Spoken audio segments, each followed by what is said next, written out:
Salam sejahtera dalam kasih Kristus. Jumpa lagi dengan saya Pendeta Don Walandungu. Kali ini kita akan membahas pertanyaan MTPJ Gemim tanggal 20 sampai tanggal 26 November tahun 2022. Semua pertanyaan ini dan bahasannya merupakan penjabaran dari firman Tuhan di dalam kitab 2 Korintus pasal 4 ayat 1 sampai ayat yang ke-15. Tidak usah kita berlama-lama, kita langsung saja masuk pada 4 pertanyaan yang diajukan di sini.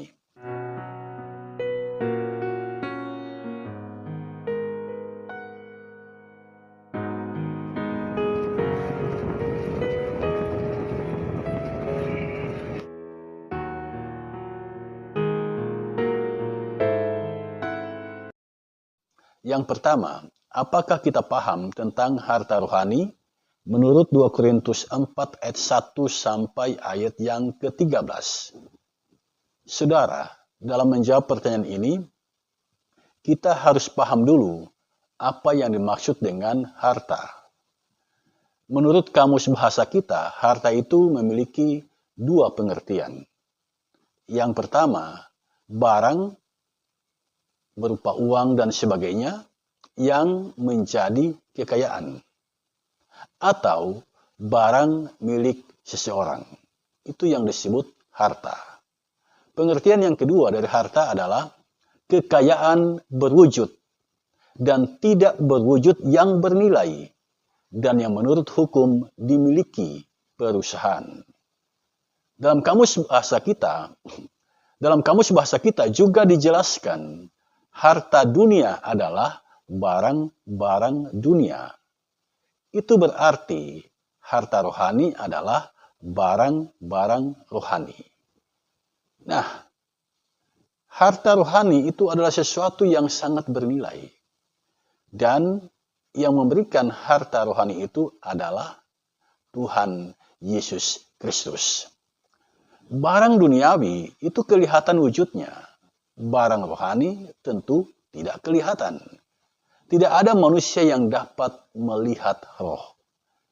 Tetapi kehadirannya dirasakan ibarat angin yang bertiup. Harta dunia itu fana. Harta dunia gampang hancur. Tidak ada yang abadi. Sementara harta rohani itu abadi sifatnya. Harta rohani tidak gampang hancur. Pertanyaan sekarang, apa harta rohani menurut 2 Korintus 4 ayat 1 sampai ayat yang ke-13? Saya mengajak kita semua melihat di dalam teks. Yang pertama, mari kita lihat ayat 1 dan ayat yang ketiga. Dari ayat 1 dan ayat yang ketiga, kita bisa simpulkan harta rohani itu adalah pelayanan memberitakan Injil. Disebut harta rohani karena pelayanan ini diberikan oleh Allah, bersumber dari Allah. Yesus Kristus sendirilah yang datang menjumpai Paulus dan mempercayakan pelayanan pemberitaan Injil kepada bangsa-bangsa non-Yahudi. Ini merupakan harta rohani yang sungguh mahal nilainya. Tidak semua orang mendapat kepercayaan untuk memberitakan Injil seperti Paulus. Paulus mendapatkan itu dan ini sesuatu yang sangat berharga. Yang kedua, saya mengajak kita untuk melihat ayat 2. Harta rohani yang disebutkan di situ adalah firman Allah. Firman Allah disebut harta rohani karena nilainya sangat tinggi bagi manusia. Yang ketiga, ayat 3. Yang disebut harta rohani dalam ayat 3 adalah Injil Yesus Kristus. Ini adalah berita sukacita di mana manusia diselamatkan oleh kasih karunia Allah di mana manusia diselamatkan oleh kasih karunia Kristus. Yang keempat, ayat yang keenam, pengetahuan tentang kemuliaan Allah. Itu adalah harta rohani yang sangat berharga. Dan yang kelima disebutkan dalam ayat yang ke-13, iman. Iman itu adalah kasih karunia Allah bagi kita. Karena itu jika kita beriman kepada Yesus Kristus, berbahagialah kita. Karena itu adalah kasih karunia Allah bagi kita. Jadi saya menemukan ada 5 harta rohani yang disebutkan di dalam 2 Korintus 4 ayat 1 sampai ayat yang ke-13.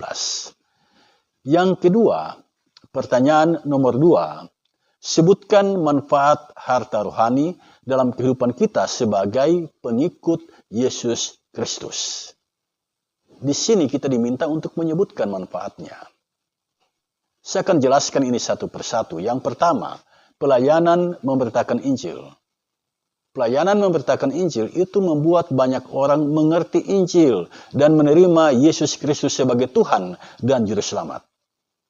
Yang kedua, firman Allah. Firman Allah itu ibarat pelita menerangi jalan hidup manusia sehingga manusia tidak tersesat. Yang ketiga, Injil Yesus Kristus. Ini adalah berita sukacita yang membuat manusia menemukan pengharapan dan sukacita di dalam menempuh hidup ini. Yang keempat, pengetahuan tentang kemuliaan Allah. Ini adalah hikmat dari Allah yang menolong manusia memahami dan mengenal Allah. Yang kelima, iman. Iman membuat kita dibenarkan di hadapan Allah dan kita tidak turut dihukum. Kesaksian Yohanes pasal 5 ayat 24, ketika kita mendengarkan perkataan Yesus Kristus dan melakukannya, kita sudah berpindah dari dalam maut ke dalam hidup. Itulah manfaat dari harta rohani dalam kehidupan kita sebagai pengikut Yesus Kristus. Pertanyaan nomor 3. Mengapa harta rohani penting dalam pemberitaan Injil Yesus Kristus? Ini pertanyaan yang menarik, saudara sekalian. Mengapa harta rohani itu penting? Ya, mengapa penting? Jadi kita diminta untuk menelusuri mengapa sampai harta rohani itu disebut penting. Saudara, harta rohani itu bersumber dari Tuhan. Semua harta rohani itu adalah kasih karunia Tuhan. Pemberian terbaik dari Tuhan. Pemberian yang sangat berharga dari Tuhan. Itu yang kita sebut harta rohani. Nah, Tuhan memberikan harta rohani tentu ada tujuannya. Pelayanan memberitakan Injil, Tuhan karuniakan kepada Paulus dan semua pemberita Injil, agar Injil Yesus Kristus menyebar ke seluruh dunia. Dan setiap orang yang percaya pada berita Injil itu, mereka akan diselamatkan. Firman Tuhan atau hikmat Allah itu menjadi pemandu bagi manusia dalam menempuh kehidupan. Jadi ini sangat penting firman Tuhan itu, perkataan Allah, hikmat Allah. Itu sangat penting dalam kehidupan. Injil Yesus Kristus itu adalah berita keselamatan bagi manusia. Jadi ini adalah sesuatu yang sangat penting bagi manusia. Pengetahuan tentang kemuliaan Allah itu membuat manusia semakin mengerti firman Tuhan. Dan yang terakhir, iman itu menjadi kekuatan bagi manusia dalam menempuh kehidupan. Jadi semua harta rohani ini memperlengkapi manusia semakin mengenal Allah dan bersekutu dengannya. Sekarang mari kita masuk pada pertanyaan nomor 4. Bagaimana menjaga harta rohani agar iman kita kokoh sampai kesudahannya? Saudara, harta rohani itu bersumber dari Tuhan. Cara menjaga harta rohani itu ada 3 cara yang dapat kita tempuh. Yang pertama, mensyukuri harta rohani itu dan memandangnya sebagai sesuatu yang sangat berharga.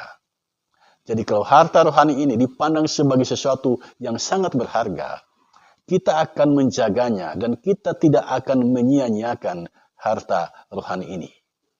Yang kedua, meminta kepada Tuhan Yesus agar memberikan kekuatan kepada kita untuk menjaga dan memelihara harta rohani ini di dalam kehidupan kita. Dan yang ketiga, ini yang terakhir, saling mengingatkan dan menopang satu sama lain sebagai sebuah komunitas jemaat di dalam merawat harta rohani yang ada. Demikianlah jawaban yang boleh saya berikan, yang boleh saya share saat ini. Mintalah hikmat Tuhan agar kita semakin mendapat pencerahan dari Tuhan di dalam memahami kebenaran firman-Nya. Tuhan Yesus memberkati kita semua. Amin.